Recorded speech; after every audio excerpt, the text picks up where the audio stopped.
I could get you out of that zone of placing me in the basket of telemarketers. I've said the thing that you are most familiar with. You. And I said it better than you did. Also, it kind of sounds like I've been there before.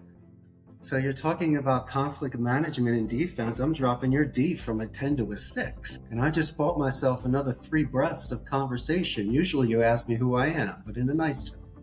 And then there's the pleasantries, and then I give you the positive escalation, complimenting you verbally before you transfer me, doing it verbally and in writing when I do the follow-up email. And that's why you don't hate the call. You're making nice and making friends. And if somebody is having a bad day and they hang up on you, that's fine. Welcome to Time-Tested Mastery Life Lesson Sell. Today, I'm excited to be joined by Richard Blank, CEO of Costa Rica's call center and a telemarketing teacher who's trained more than 10,000 telemarketers. Richard's episode is for anyone who wants the real mechanics of performance, how you onboard people, build skill fast, handle conflict in live conversations, and create consistency without turning your team into robots. Richard's story is also a leadership story. He moved abroad at 27 from Philadelphia, started a company from scratch in Costa Rica, and has been leading Costa Rica's call center since 2008. He's lived the pressure of building something real, sustaining culture, and keeping standards high when the work is conversations, not theory. So today we're going to dig into the secret behind telemarketing training and onboarding in business. The routines, language, coaching, and structure that make people better on the phone while keeping trust intact and performance steady. We'll also hit something every leader is dealing with right now, the pros and cons of AI in sales and support. So my first question for you today, Richard, give us a quick version of your story. What led you to move abroad, build a call center from scratch, and devote your life to training people to perform in conversations? When I was 27 years old, I had a 1 in a million opportunity to move here and work at a friend's center. So I got to test the waters a little bit. And Mark, in your travels, in all the offices you've been in, sometimes you feel like home. And the moment that I stepped off the plane and started my life here in Costa Rica, I felt like the sun was going to shine every day. And so by having that sort of wind in your sails and spring in your step, for some crazy reason, you get an extra 20% out when you're hitting the gym. And so what I saw at my friend's center, I said, I could do this. I could duplicate it, but I'm going to go old school it. I'd like to work with people where I know their name and to walk the roads and break bread with them and never compromise their ethics or values. And since English is their second language, and you really focus on this, is using very strategic and diplomatic vocabulary.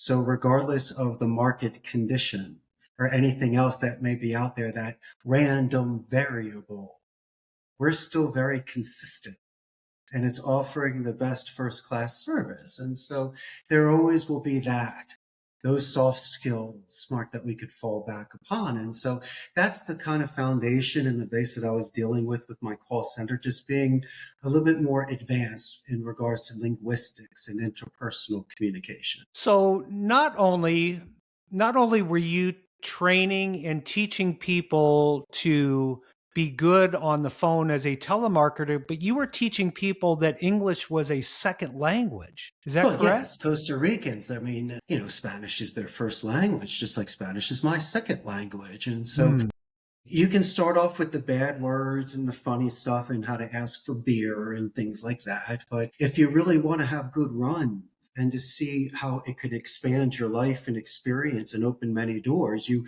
need to learn vocabulary and grammar.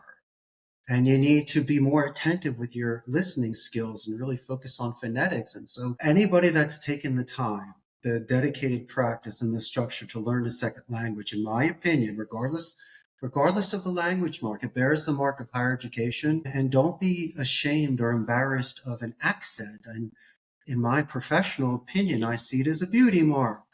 It's like Ricardo Montalban in Fantasy Island. It really was that added spice to his speech, which made you capture people's attention in a stronger way. And so hats off to anybody that's able to do such intensive, focused concentration for 30-second to 5-minute segments to figure it out. It's almost like double gunning it. It's twice as much Yeah. pressure to try to do business in a second language. Yeah.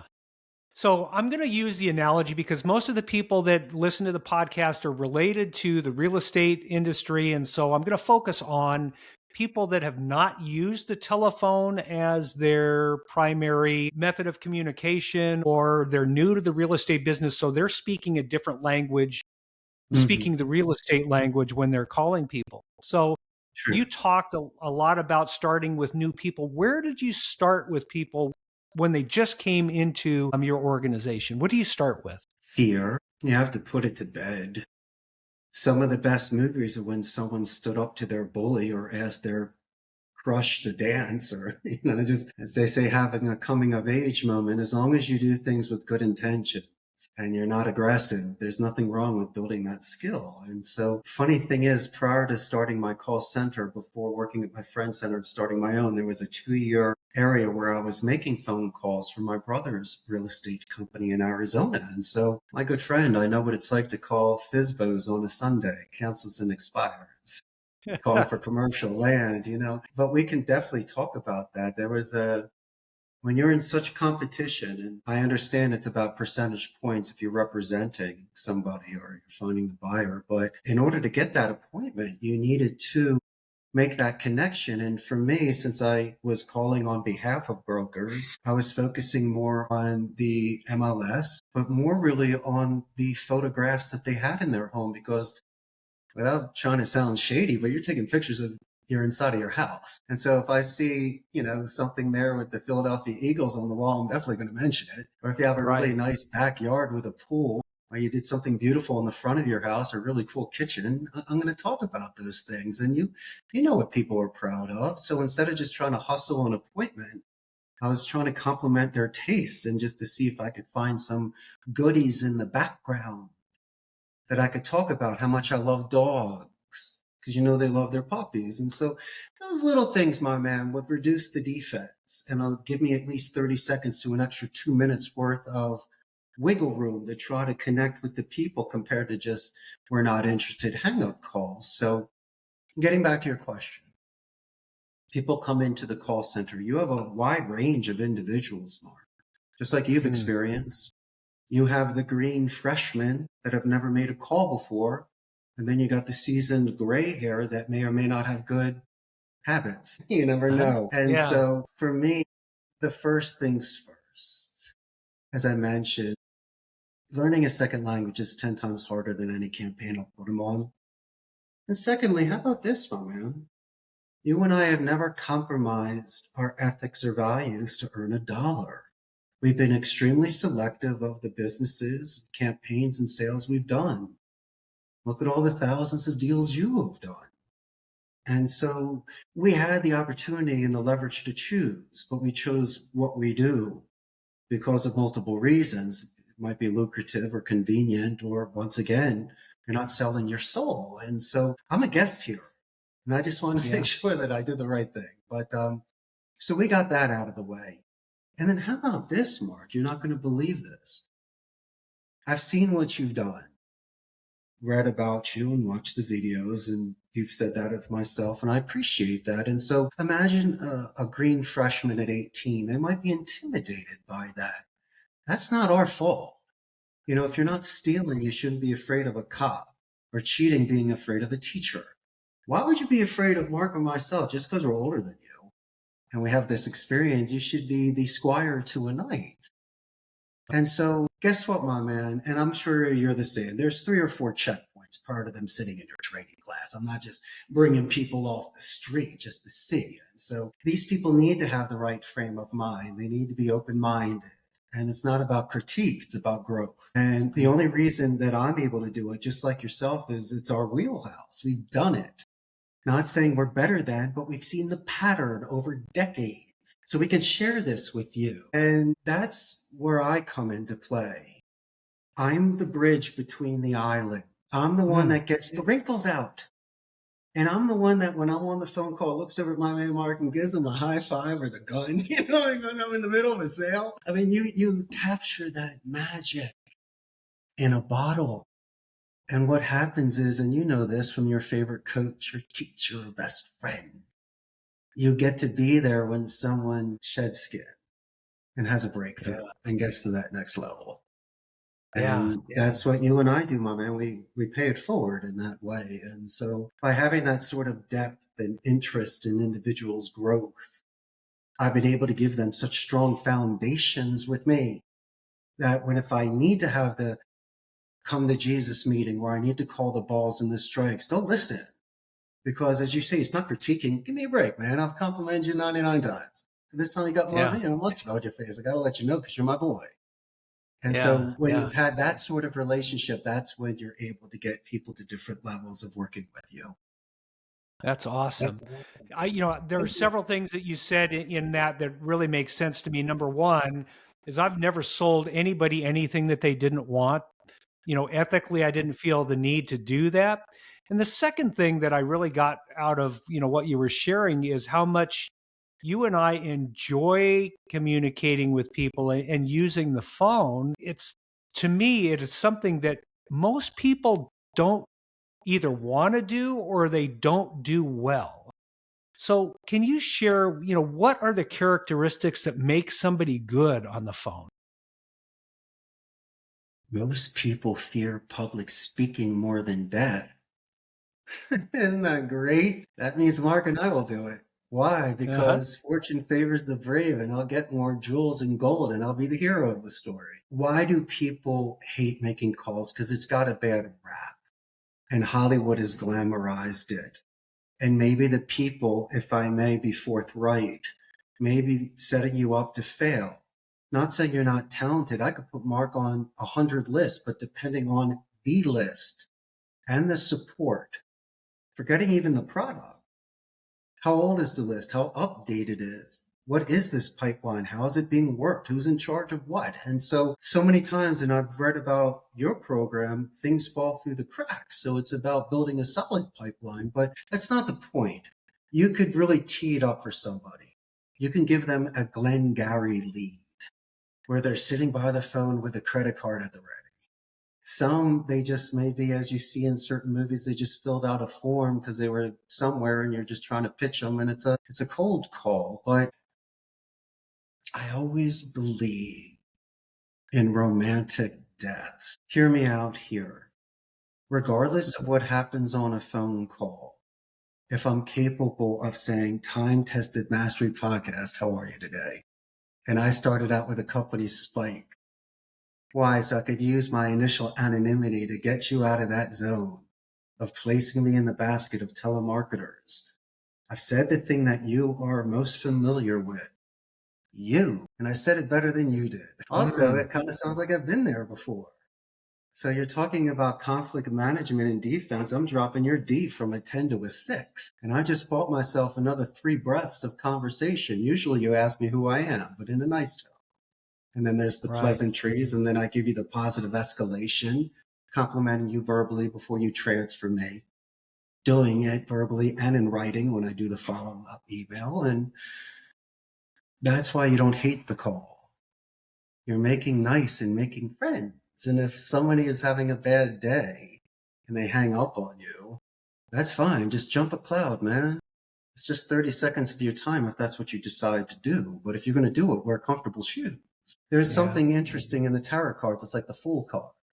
You can still smell a rose while walking off a cliff with the sun in your face. There's a certain way to live.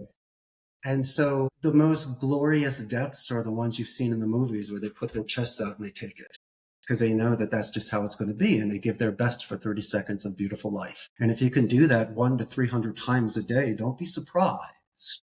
As you mentioned about pipelines, that things become more qualified and they move into a second or a third touch, or you finally sell for time where you get to call them back on a calendar, or you selling them for information. Those are beautiful subpars. You can do these things and you can separate the pile. and you find your consistency, and then you also kind of find you get good at it. Where you look at someone's LinkedIn profile, you review their websites, or you watch a video. And so when you call, you have 1,000 anchors to throw out there. And that's when you don't burn out, Mark. That's when you love making these calls, because you're going to separate yourself from the 1,000 other people doing them. Yeah. I would share with you is that one of the reasons why, I mean, over my experience in my career, that people don't like telemarketers or they don't like cold calling is because they've only had experience with people that don't do it well. And you just sort of brought up, an interesting point that I think is important for people to recognize is your opening. How are you approaching that call from the very beginning? And you mentioned that you can do a little bit of a pre-homework, whether it's going to LinkedIn or whether it is knowing something about their home if you're in real estate, so that you have an interesting opening that will sort of diffuse any resistance and buy you time. Extra conversation. So can you talk about what the elements are, or how you train people to find those things to make the conversation start smoothly? So smart. Buying time. A 10-minute phone call is 20, 30-second tie downs. You know that. There's 30 checkpoints. What do? You stay focused on the now. What does that mean? Stop going horizontal. Enough already. Go vertical. Mark talks about golf. We talk golf. You talked about the neighborhood. Why are you rushing? Talk about Mike's Pizza down the street and ask if his slices are good. Chum it up a bit. I mean, you're talking about looking at their homes. Look at it through Google Maps. It was around the neighborhood. My kids here, my kids there. Oh, yeah, did they go to the high school? They did. Oh, rock on the Panthers. Things like that. But that's not the point. It's really about paying attention. If you really want to know how to read these calls, it's about people's answering speeds. When you're cross talking and you're interrupting, Mark, that means that you're grinding the gear. I don't know this individual. So who knows if he's looking something up, typing, readjusting. And so my suggestion in the first couple rounds of a fight is to feel the opponent out. You can do a jab or two, but don't think that you need to gas out, because a lot of what it is the defense to see your size, strength, and strategy. I'd like to know how you ask questions. Maybe the first question you ask is your priority. It's the fifth thing I was going to ask you, but that's your number one. So why don't you go to there and you start stacking those open-ended questions. And so I almost allowed you to lead my dance. You led my dance. So at the end, it's like, yeah, he solved it. It's like the Inspector Clouseau kind of thing. Like he got the credit at the end and the other guy was solving it, And so that's okay. As long as the ball goes in the end zone. And it's better that you win and you think about it. As long as I kind of guide you in the right direction to where the river is, we go swimming. And so that's the smart man. He's the rudder of your ship. And so when I'm on these conversations and they're talking about children, they're talking about larger or smaller homes, they're talking about 1,000 different things, I take those copious notes. And sometimes, as I say, you'll ask, sub-dispositions. You'll ask certain time frames. A lot of the times you're in such a rush, you forget about other decision makers, like a wife or a husband that needs to be there, or a certain attorney that needs to talk about it. And when you don't sound pushy, that's nice, because the worst is giving someone an interrogation because all of a sudden they got to go and hang up, compared to when this, it flips around and they start asking you questions. Now when you got them. And so that's why I'm telling you to slow down. If you got 10 great questions to ask about the house, fine. Just take until you know when to go into vertical and ask the open-ended till there's no more. And then rake it one more time by saying, before we move on, Mark, are you sure you have no more questions about that sports court in the backyard or the funny green? And they're like, yeah, one more question. If I do this and this and this, can I knew it. You hedge your bet. There's several things that you said there that I think are really important for me to point out to the listeners today.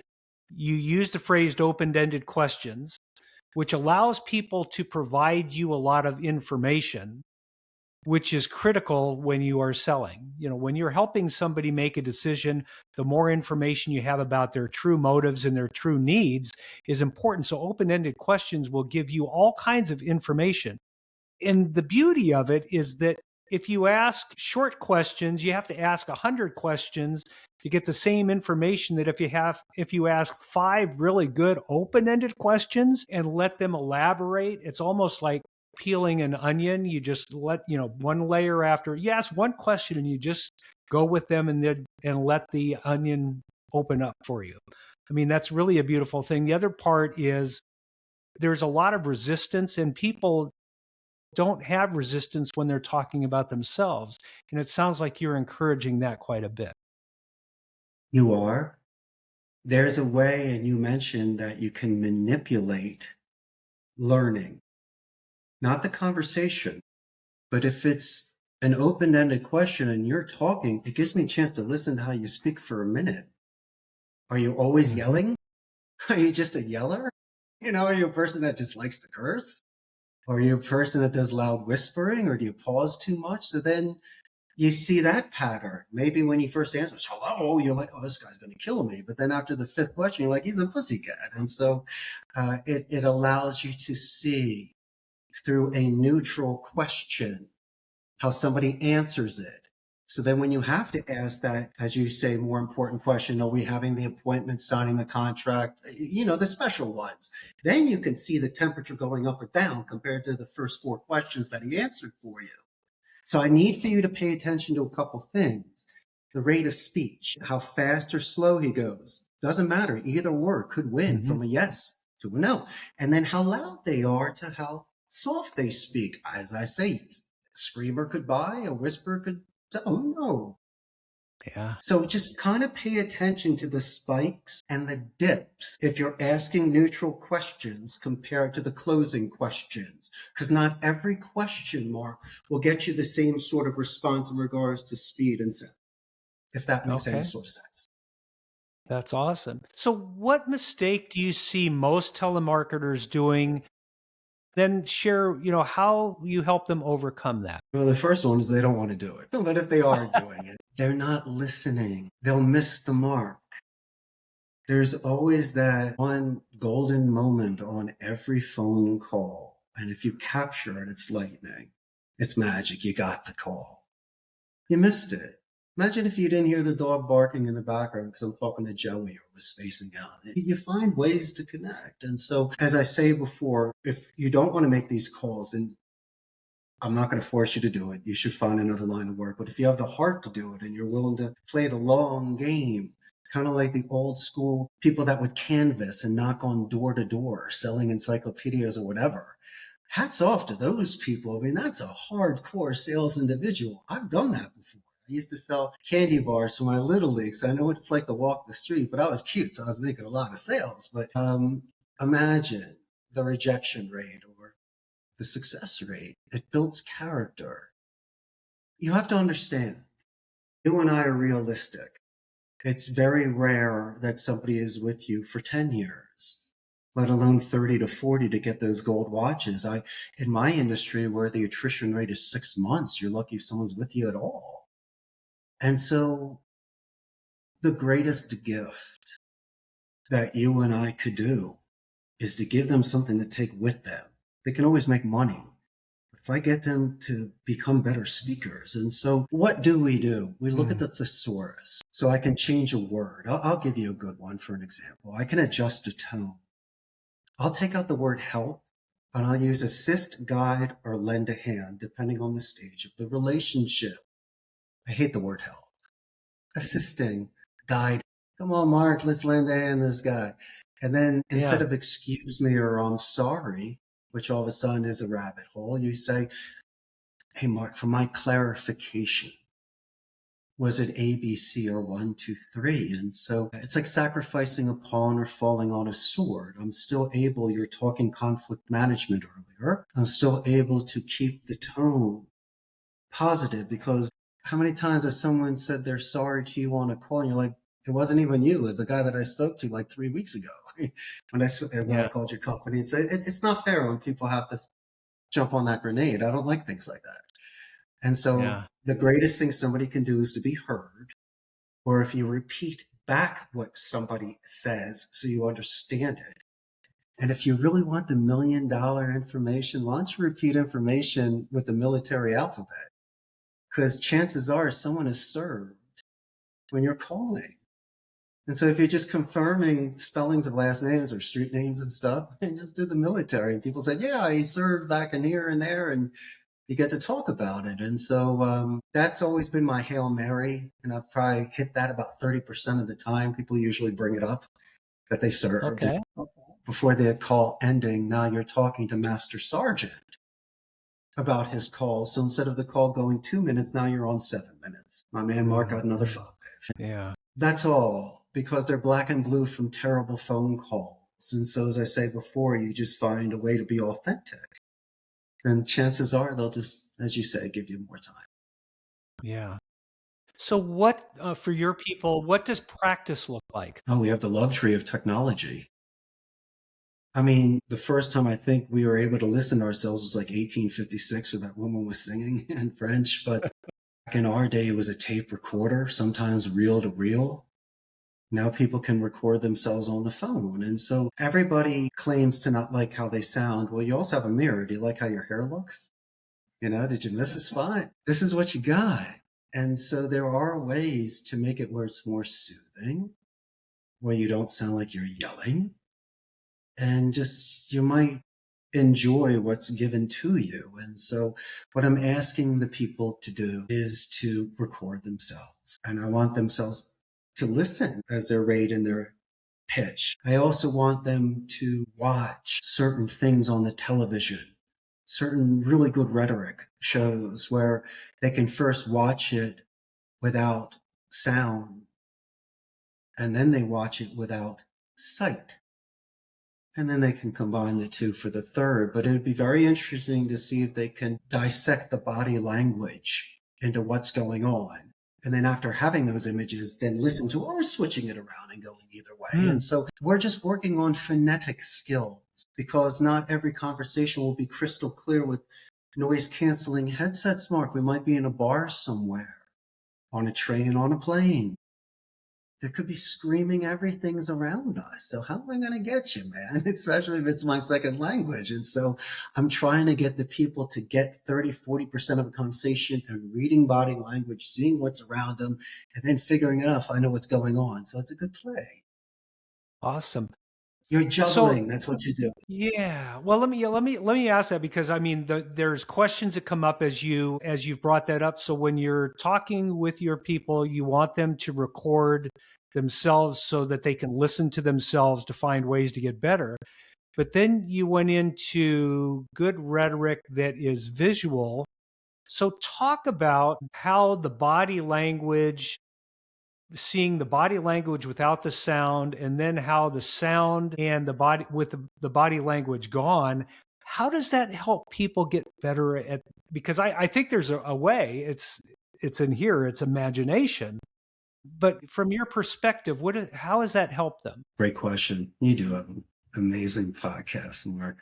Real quick, we have KPIs, key performance indicators, and a QA department, quality assurance. So we have a department that listens to their phone calls and just grades them as, the nuts and the bolts. I'm talking about the soft skills. So when you say record themselves, man, if you go and you record yourself outside the office, that's dedicated. That's like Mr. Miyagi, Danielson sort of stuff. You did it on your own time. I'm not asking you to throw a lot of time into it. But that's when you show that sort of commitment. So if people work on that, they can do it anytime, anyplace. Remember the old movies that didn't have sound? Yeah, they probably put some words on the screen every now and again, but most of it was just some acting. And you can almost, when someone is telling you a message, someone you love, someone you know so well, their body language speaks 10 times louder than any single word they can say to you. Touching your hand, a hug, looking in your eyes, that extended look, whatever, man, whatever. That's the Yeah. sort of electromagnetic transfer of energy between human beings. And it's almost like, let's say I see you at a rock concert, and you're like, man, you still share the energy, and there's that conversation that happens there. But why are we doing this? Because most of us are on our phone, or we're here presently, our mind is elsewhere. And it sometimes makes it difficult for people to concentrate in the now. Mm. And so by watching this communication, they might be more self-aware of how people see them and how they might see themselves. And so Yeah. it's almost like charm school. Remember how people would walk with books on their head, or your parents would tell you to sit up straight or chew with your mouth closed? And so Right. these are certain ways that people can seem more poised and polished when in social situations. Yeah. I absolutely love the sales business and communication because so many things that you're talking about have been a part of the fabric of my training over the years. One of my coaches talked about taking acting classes.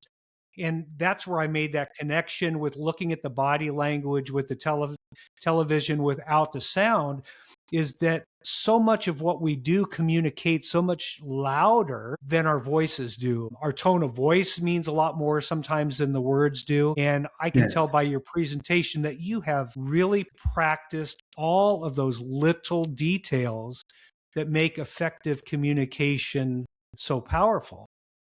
And that's what salespeople need to bring to the table. And this will be a little bit off script, a little bit, is that I do a lot of my sales training and a lot of my meetings today on Zoom. And I find that so many people, I see the black box on Zoom meetings. And I keep talking to salespeople saying, my gosh, you're in the people connection business. And the greatest asset that you have is that smile that's on your face, that Yeah. enthusiasm that's in your tone of voice, and you're hiding behind a black box. And I'm thinking, you've got the opportunity to practice all day long in these meetings and you're eating a sandwich. I don't know what they're doing, but they're not making the connection, which is what is required, especially when you're talking with people. They're just distracted. Their kids, their family, dinner, bills. It's very difficult for you and I to tell them to snap out of it and stay focused. But you might not have a choice, because if you're just putting 66% in every time you're walking in there and not even paying attention, you're going to get knocked out. And so Yeah. you might need just to separate the two, or put on the cape, become Superman.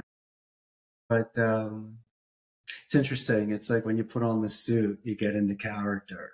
You sitting there in front of all your awards in the background, you're where you need to be in order to perform. And so maybe your audience can have some sort of ritual or lucky Mm. charm, or something that can allow them to snap into who they need to be in order to fulfill what they need to do that day. Yeah. I love that preparation, and I love the practice, and I love getting, my mindset in it. Share with the audience today, what's the one most important thing that you would advise anyone that is going to make their living communicating over the phone? What's the most important thing that they need to address? Your environment, it needs to be clean. You need to have some sort of structure around that desk. If there are things there that motivate you, that's great. You can manipulate through senses. You can burn some sort of incense or some oils. You can adjust the lighting, or you can go with natural light. Instead of sitting down, and you can dial when you're sitting, but when you get somebody on the phone, you should stand up. You'll get another 15% out of that. And don't do long runs. Like, you can make calls for 10 to 12 hours a day. I have no problem with that. But just don't sit for a solid 6. Get up every couple hours at least, just for a stretch, drink some water, do something. And that's just a way to be able to pace yourself. Yeah. Well, we also teased in the introduction that we were going to talk about AI and how That is a factor that all leaders and all sales organizations are dealing with now. What are your thoughts on that? Definitely think it's going to make certain industries easier. It's like a kiosk when you're ordering food or at the airport or at the supermarket.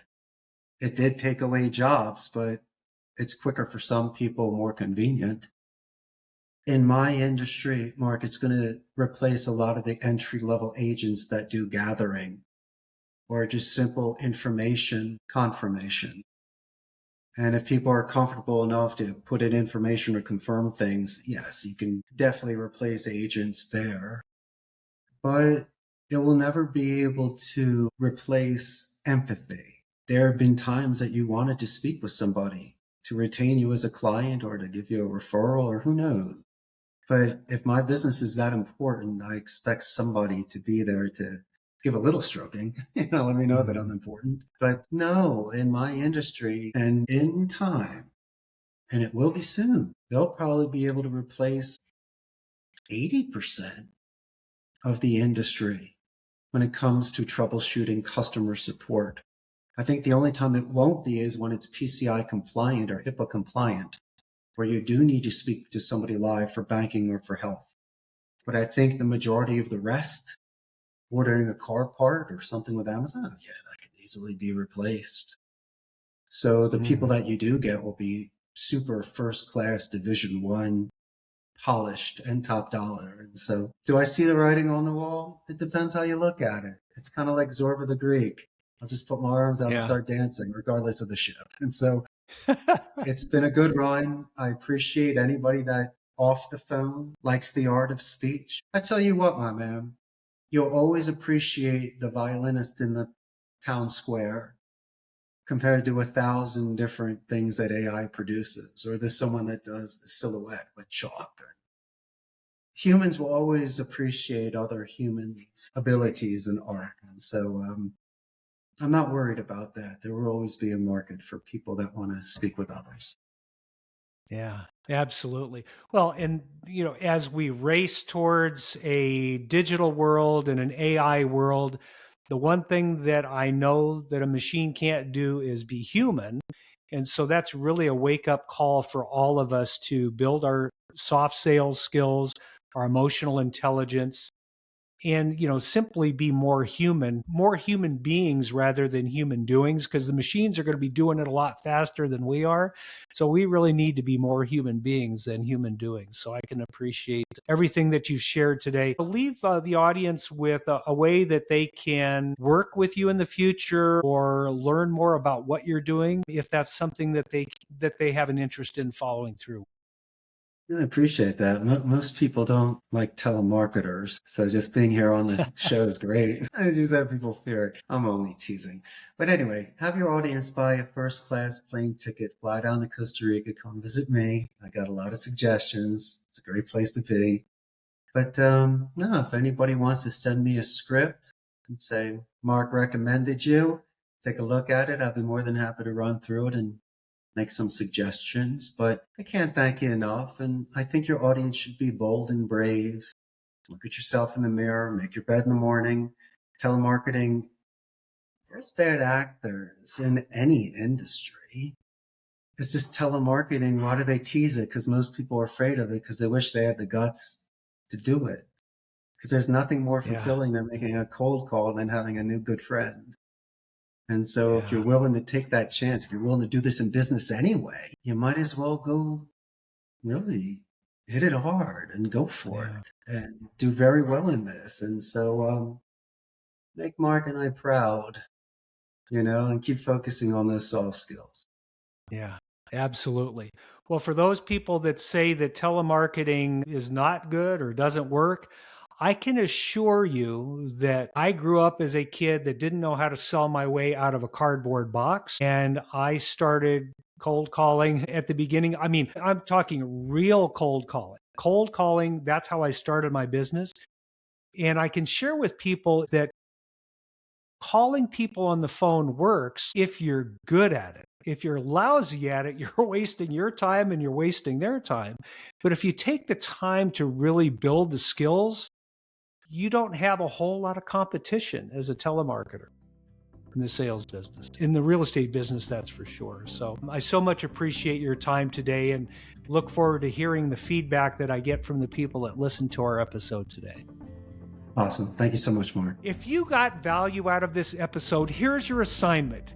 Pick one thing Richard said about training, one standard, one habit, one structure, and install it this week. Not learn it, install it, because skill compounds when you practice it under real conditions. Richard, I want to thank you for bringing the earned experience, practical, specific, and field tested. And to our listeners, if you know a business owner, team leader, or salesperson who's trying to improve results without hype, share this episode with them. And if you haven't yet, follow Time Tested Mastery Life Lessons Sell so you don't miss what's coming next. I'm Mark Dolan. See you next time.